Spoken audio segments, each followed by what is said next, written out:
역대하 25장 1절. 아마샤가 왕위에 오를 때에 나이가 25세라. 예루살렘에서 29년 동안 다스리니라. 그의 어머니 이름은 여호와단이요 예루살렘 사람이더라. 아마샤는 남방 유다 나라 제9대 왕으로 주전 838년 25세에 왕위에 올랐습니다.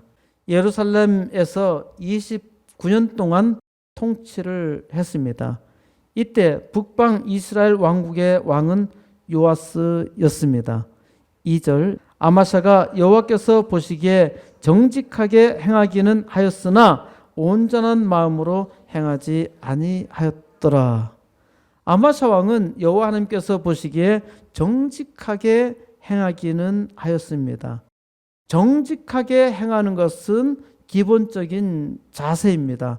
여호와께 정직, 이것이 신앙의 가장 기본적인 틀입니다. 온전한 마음으로 행하지 아니하였더라. 온전한 마음으로 하는 것이 신앙의 확고한 틀입니다.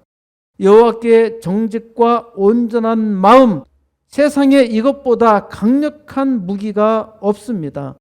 여호와께 정직과 온전한 마음, 이것만으로도 세상에 두려울 것이 없어요. 그런데 아마샤 왕은 온전한 마음으로 행하지 아니하였더라는 것입니다. 무슨 이야기입니까? 아마샤 왕 이야기는 열왕기하 14장에 좀 더 자세히 나옵니다. 3절에 아마샤가 여호와 보시기에 정직하게 행하였으나 그의 조상 다윗과는 같지 아니하였으며 그의 아버지 요아스가 행한 대로 다 행하였어도. 아마샤 왕이 하나님 앞에서 정직하게 행하기는 하였지만은 다윗 왕과 같지는 않았다는 것입니다. 또 그의 아버지 요아스가 행한 대로 다 행하였어도 하지 않은 일이 있습니다. 4절. 오직 산당들을 제거하지 아니하였으므로 백성이 여전히 산당에서 제사를 드리며 분향하였더라. 산당들을 제거하지 아니하였기 때문에 백성들이 우상을 숭배하였다는 말이죠. 이거는 아주 치명적입니다. 망할 일이지요. 리더로서 해야 할 일들을 소홀히 한 것입니다. 아마사 왕은 하나님 앞에 정직하였으나 그 마음이 온전히 들이지 않았다는 것입니다. 아마사 왕이 산당을 제거하지 않았던 것은 자기 아버지 요아스를 본받은 것입니다. 온전한 마음으로 행하지 아니하였더라. 이 말은 아마샤 왕의 운명을 담고 있습니다. 하나님을 정직하게 믿어도 온전한 마음으로 행하지 아니하면은 아마샤 왕의 운명을 닮을 수 있습니다. 3절. 그의 나라가 굳게 섬에 그의 부왕을 죽인 신하들을 죽였으나 요아스 왕의 두 신하 요사갈과 여호사밧이 반란을 일으켜서 실로로 내려가는 밀로 궁에서 왕을 살해하였습니다. 아마샤 왕은 남방 유다 왕국의 세력 기반을 굳게 세우고 자기 아버지 요아스 왕을 암살한 신하들을 죽였던 것입니다. 4절. 그들의 자녀들은 죽이지 아니었으니 이는 모세율법에 기록된 대로 함이라. 곧 여호와께서 명령하여 이르시기를 자녀로 말미암아 아버지를 죽이지 말 것이요 아버지로 말미암아 자녀를 죽이지 말 것이라. 오직 각 사람은 자기의 죄로 말미암아 죽을 것이니라 하셨더라. 아마샤 왕은 자기 부왕을 살해한 신하들을 처형했지만 그들의 자녀들은 죽이지 아니하였습니다. 이것은 모세의 율법책에 기록된 대로 한 것이죠. 신명기서 24장 16절에 아버지는 그 자식들로 말미암아 죽임을 당하지 않을 것이요 자식들은 그 아버지로 말미암아 죽임을 당하지 않을 것이니 각 사람은 자기 죄로 말미암아 죽임을 당할 것이니라. 당시에는 대단히 놀라운 법입니다. 자녀의 죄 때문에 아버지를 죽여서는 안 되며 아버지의 죄 때문에 자녀를 죽여서도 안 된다는 법입니다. 뭐 요즘 사람들은 마땅하다 생각하지만은 옛날에는 연좌제를 적용했던 것입니다. 연좌제는 범죄인과 친족 관계에 있는 자들에게 연대 책임을 지우는 것이죠.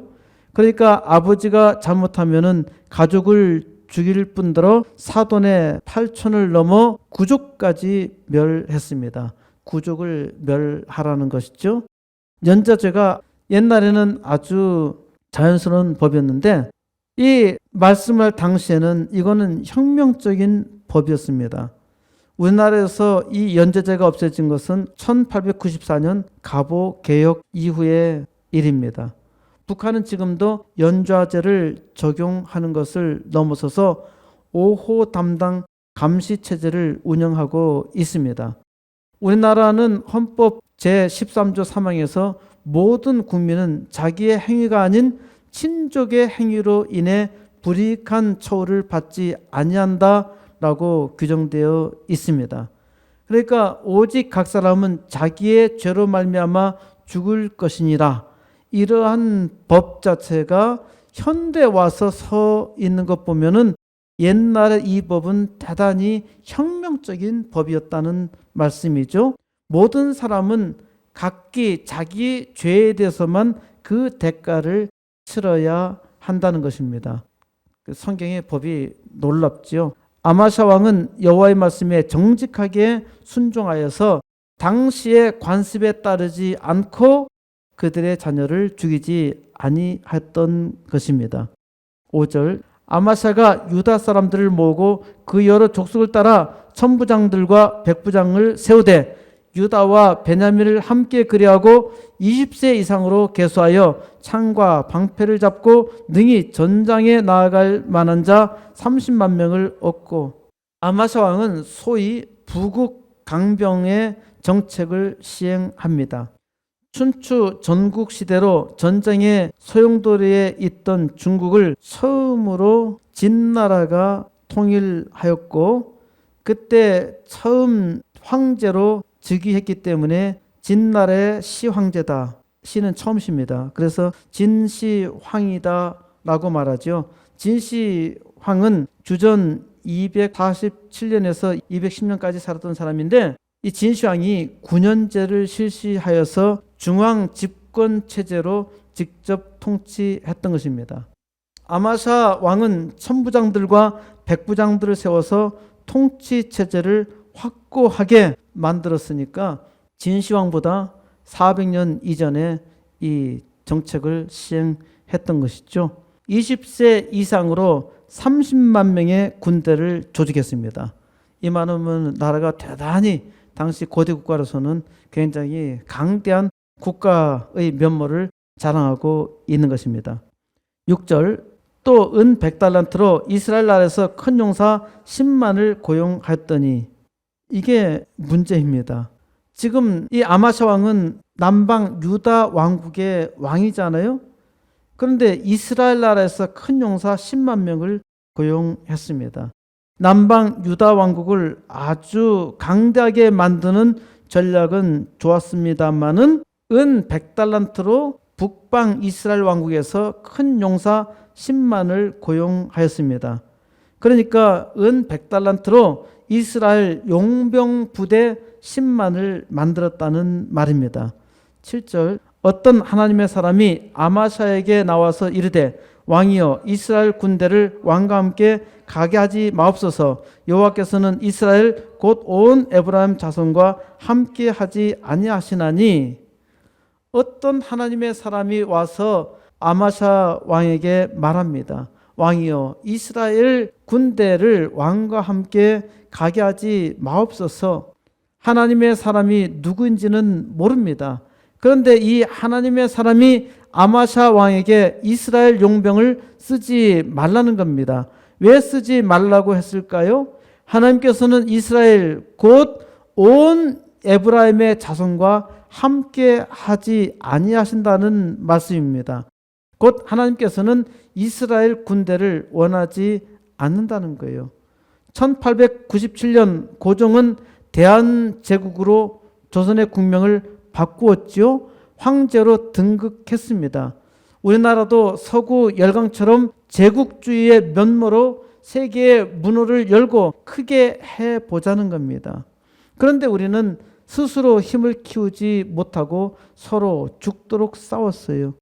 힘이 없고 이기는 데만 목적을 두니까 중국 청나라에 요청하고 러시아에 요청하고 미국에 요청하고 끝내 일본에 요청하다가 망하고 말았죠. 지금 우리나라는 미국을 버리고 중국에, 북한에 요청하는 것이 아니라 그들의 종으로 있습니다. 지금부터 113년 전 망할 짓을 되풀이하고 있는 것이죠. 그러니까 기도해야 합니다. 사람에게는 지혜가 없어요. 8절, 왕이 만일 가시거든 힘써 싸우소서. 하나님이 왕을 적군 앞에 엎드러지게 하시리이다. 하나님은 능히 돕기도 하고 능히 패하게도 하시나이다 하니, 하나님의 사람이 아마샤 왕에게 이스라엘 용병을 써서 싸우려면은 힘써 싸우라고 합니다. 그러면은 하나님의 사람이 아마샤 왕이 이스라엘 용병으로 힘써 싸우면은 이길 수 있으리라 생각해서 말을 했을까요? 하나님이 왕을 적군 앞에 엎드러지게 하시리이다. 적군 앞에 패하게 하신다는 겁니다. 망할 거라는 거예요. 싸움에 질 것이라고, 싸움에 질 것이 확실하다고 말하는 겁니다. 사람의 계획으로 하면은 이길 것처럼 보이지요?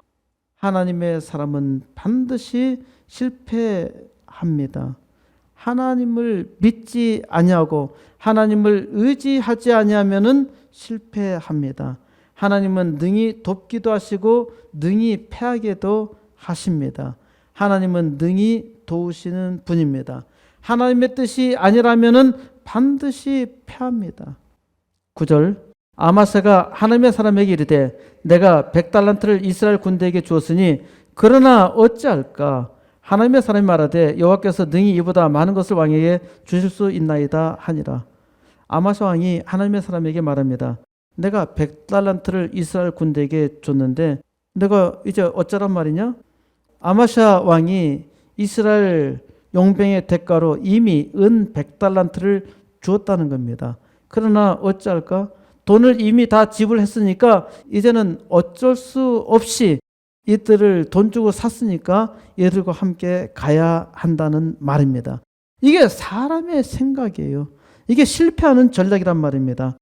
하나님의 사람이 말합니다. 여호와께서 능히 이보다 많은 것을 왕에게 주실 수 있나이다. 이게 중요하잖아요. 하나님께서 이보다 더 많은 것을, 사람이 상상할 수 없을 정도로 많은 것을 주실 수 있다는 말입니다. 겨우 은 100달란트 가지고 겁내지 말라는 겁니다. 떨지 말라는 겁니다. 100달란트, 그것은 비싼 수업료로 생각하라는 겁니다. 우리가 일을 하다 보면은 어떤 때 손해볼 수도 있어요. 손해봤다고 꼭 생각하지 마세요. 그 다음에도 일어서지 못한다면은 그거는 손해본 게 맞고 실패한 게 맞습니다. 그러나 뒤에 다른 생각이 있고 더 좋은 계획이 있다면은 그건 수업료잖아요. 저도 일을 하면서 수업료를 많이 치렀단 말입니다. 그런 것에 대해서 낭망하거나 실망하지 마세요. 하나님은 더 큰 것을 주십니다. 이게 믿음이에요. 이게 믿음이에요. 그러니까 어떤 일이 있어도 이게 하나님의 뜻이다 확신하면은 절대 포기하면은 안 됩니다. 하나님께서 코스모스 교회를 통해서 일하신다 믿으면은 믿음의 확신 가지고 나아가야 합니다. 비전을 가진 사람은 지금 현실을 바라보는 사람이 아니에요. 세상을 바꾸는 위대한 역사를 일으킨 사람도 자, 현재 지금 상황 보니까 나는 사람도 없고 돈도 없고 뭐 가진 것도 없고 아무것도 안 돼. 그런데 세상을 바꾼 사람은 그런 상황에서 만들어 갔잖아요. 그 사람의 위대함이 무엇입니까? 자기가 믿고 있는 것을 확신을 가지고 했단 말입니다. 하나님을 믿지 아니하는 사람도 이런데 하나님께서 오늘도 우리에게 말씀을 가지고 우리에게 가르쳐 주시는데 우리는 말씀을 들으면서도 포기한다고요. 안 된다고 생각한다고요. 그러니까 안 되는 거예요. 어떻게 할 수 있겠습니까? 아마샤 왕은 자기가 투자한 은 100달란트 이것이 아까워서 하나님의 사람의 말을 듣지 않습니다. 사람의 실패는 하나님의 말씀을 듣지 않는다는 거예요. 하나님의 사람을 통해서 말씀하실 때 그 말씀을 들어야 하는데 듣지 않는 겁니다. 하나님께서는 능히 이보다 많은 것을 왕에게 주실 수 있다는 겁니다. 아마샤 왕은 하나님께 정직하였습니다. 그러니까 하나님의 사람의 말을 듣는 겁니다. 사람들은 자기의 계획대로, 자기의 생각대로 계획을 세웁니다. 실패하여 해결할 길이 보이지 않을 때가 있습니다. 이미 많은 것을 투자했는데 투자한 것이 아까워서 포기하지 못하고 망설일 때가 있습니다. 하나님을 믿어야 합니다. 하나님의 사람은 말씀을 듣고 하나님께서 하시는 말씀을 잘 들을 때에 하나님께서 하시는 일을 봅니다. 하나님의 사람은 하나님을 의지합니다. 이것이 신앙입니다. 그러나 어찌 할까? 인생은 골치 덩어리입니다. 인생에는 항상 문제가 있어요. 우리는 인생 문제가 잘 풀리지 않을 때마다 고민합니다. 자기의 힘으로 노력을 하지요. 그럴 때 문제는 더욱 꼬입니다. 많은 노력을 했고 많은 투자를 했습니다. 철수하자니까 아깝고 계속 하자니까 망할 것입니다. 그럴 때 이렇게 물어보세요. 그러나 어찌할까? 그러나 우리가 무엇을 해야 할까요? 지금까지 많은 수고를 했으나 안 되네요. 그러나 우리가 무엇을 해야 할까요? 기도하세요. 하나님의 책을 자세히 읽어보세요. 하나님께 정직, 마음을 온전하게, 이것이 하나님의 사람이 능력 있게 세상을 사는 비결입니다. 하나님께 정직해도 마음을 온전하게 하지 않으면은 처음에는 성공하나 실패합니다. 기독교인들이 하나님을 믿기는 하는데 마음으로 온전히 하지 않으니까 실패하는 겁니다. 아마샤 왕은 소금 골짜기에서 에돔 사람 10,000명을 죽이고 또 셀라 성을 정복하였습니다. 아주 기세등등하였지요. 그런데 교만하니까 이스라엘의 여호아하스 왕에게 정면으로 한번 겨뤄보자고 도전합니다. 이게 망할 길을 가자는 거죠. 하나님께 정직하세요. 마음을 온전하게 하세요. 기도하면은 하나님께서 이루십니다. 정직하게 하나님께 기도하고 온전히 마음을 하나님께 드리면은 하나님께서 일하십니다. 절대로 실패하는 일이 없습니다. 하나님께서 기도를 통해서 일하시기 때문입니다. 이제 우리 모두 함께 우주에 영향을 미치는 코스모스 교회의 사명을 다하여서 이 시대에 하나님의 영광 온 우주에 선포하는 역사 수년 내에 이루시기를 우리 주 예수 그리스도의 이름으로 간절히 축원드립니다.